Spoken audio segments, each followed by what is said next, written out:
Hello, everyone. So today we are going to get into feminism in the 20th century, kind of the pinnacle of the discussions on women's rights that we've had throughout the year, the continued push to change. So let's get right into it.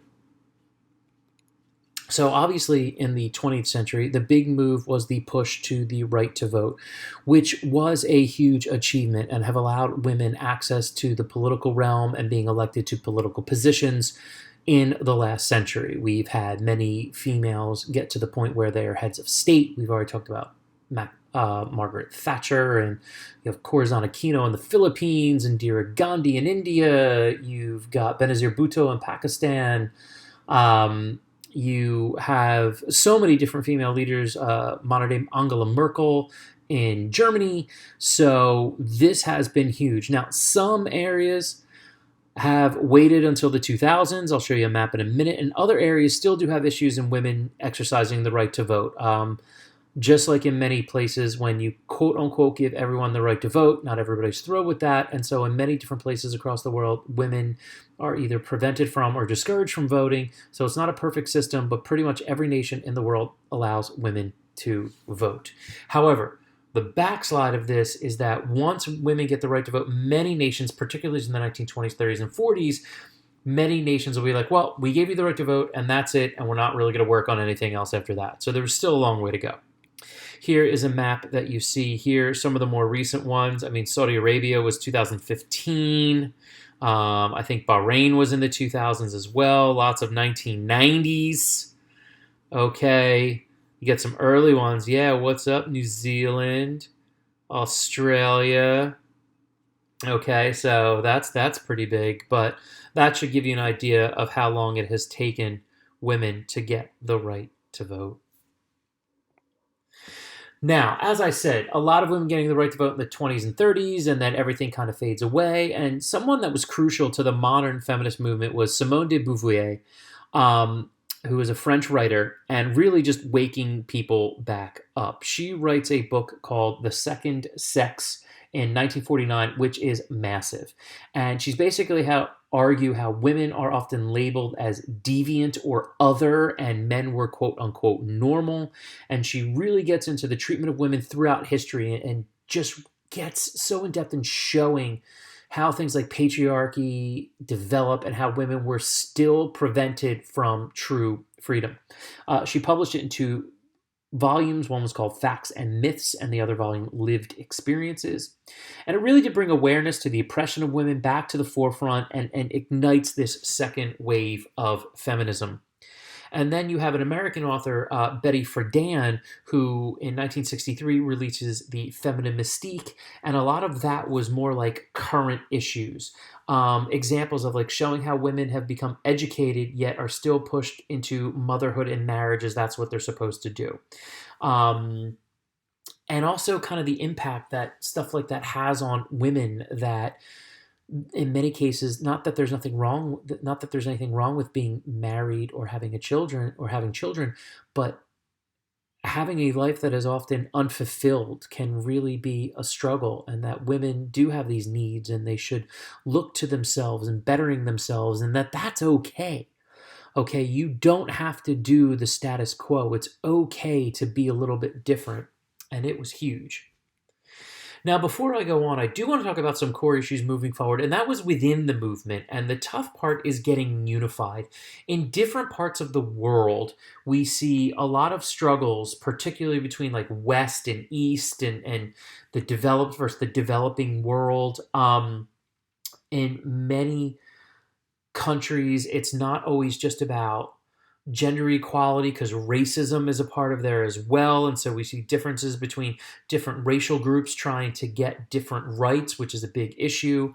Many people didn't kind of vibe with how they looked at family life and values. There are many women that want independence but are still in favor of getting married and having children. Some didn't like the idea of openly discussing sexuality, which was a big part of the movement, particularly in the West and like the United States and Western Europe. And in many places like, say, Africa and Asia, that wasn't consider to be proper. And so you kind of see clashes in goals there. A big issue over abortion and birth control. Abortion and birth control, of course, divides a lot of society today. Some people look at it as a fundamental right. Some people look at it as murder or very anti-religious, and so that really gets into problems. And then in many cases you have lack of trust. Different parts of the world don't trust other parts of the world, and so when we're looking at trying to expand women's rights, what we have to understand is that regional differences can crop up. I'm just going to talk about some big general things, but just because this was something that, say, worked for America doesn't necessarily mean that it worked for, say, Kenya. And that's important to understand moving forward.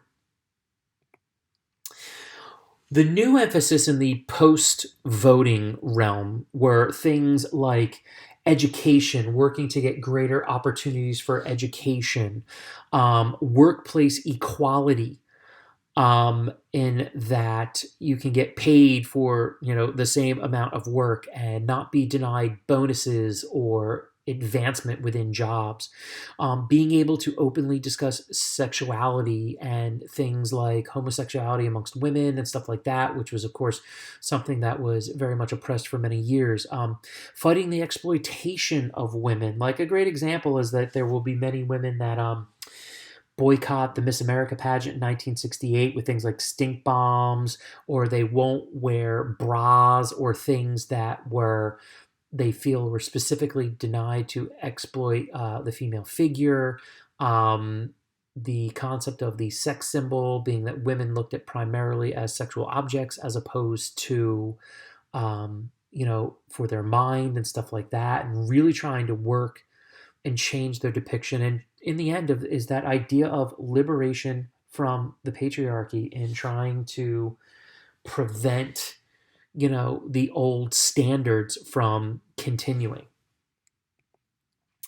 And we see areas in different parts of the world. So, for instance, if we look at the colonies, it's a little bit different. Voting might not be as big of an issue. It could be things like, not only sexism, but again, racism, dealing with national independence movements. Poverty issues are really big in many of these nations, as well as overall political oppression. Okay, so some great examples of changes is like women's movements in Kenya. Now, I already talked about the movement started by Wangari Maathai, the Greenbelt movement, but you have things like women's groups in Kenya. There are over 27,000 small associations of women that provide support for one another in times of need or stress. They work on building like community projects, like building wells. For instance, many women in areas of sub-Saharan Africa, their quote-unquote job is water retrieval. And when you don't have wells and stuff in this area, this is something that can take 3 to 4 to even 5 hours for women per day of just dealing with the acquisition of water. So doing things like building wells are huge. And in other cases, they pool money to help each other out to lease or buy land for businesses. And so, you have this great unity there. In Morocco, women actually mobilized to get a law change that characterized women as minors. So they actually didn't have equal rights. They were seen as minors. And they will successfully get a change to get equal rights with men and things like divorce, child custody. In Chile, I talked about human rights and Augusto Pinochet, but at the forefront, very similar to, say, the early days of the French Revolution, and that's a picture of women protesting Pinochet's administration. They were huge as human rights activists seeking to expose the use of torture and the disappearance of opponents to Pinochet's regimes. They also organized things like soup kitchens, craft workshops, and shopping collectives to help the poor. And so we see so many different ways that women are working to gain greater levels of equality. And really, we can see this kind of reach a point with the development of the United Nations, basically Committee on Women. In 1975, they declared it was the International Women's Year, and they were going to sponsor a series of conferences for the next 20 years. And by 2006, 183 nations signed the UN Convention on the Elimination of All Forms of Discrimination Against Women. It's known as CEDAW. It was initially adopted in 1979, and then again 2006, you have 183 nations involved. And it basically what it does, defines what gender discrimination is. It sets basic requirements for nations to uphold. It focuses on things like equality in the workplace and voting. Actually, today all nations have the right to vote, with the exception of Vatican City, because no one can vote there. It has provisions addressing things like human trafficking, which generally impacts women more. And overall, what we're starting to see is more and more nations developing laws for the protection of women. You see more and more women have gotten into fields that traditionally for years ago were just for men. And how far we've come, if we look at the beginning of the year to where, beginning of the school year in AP World History to now, we see some really tremendous improvements. All right, guys, and we'll talk about some more specific things in class. So hopefully that gave you, some really good ideas of the movement and how it worked. And I will see you soon.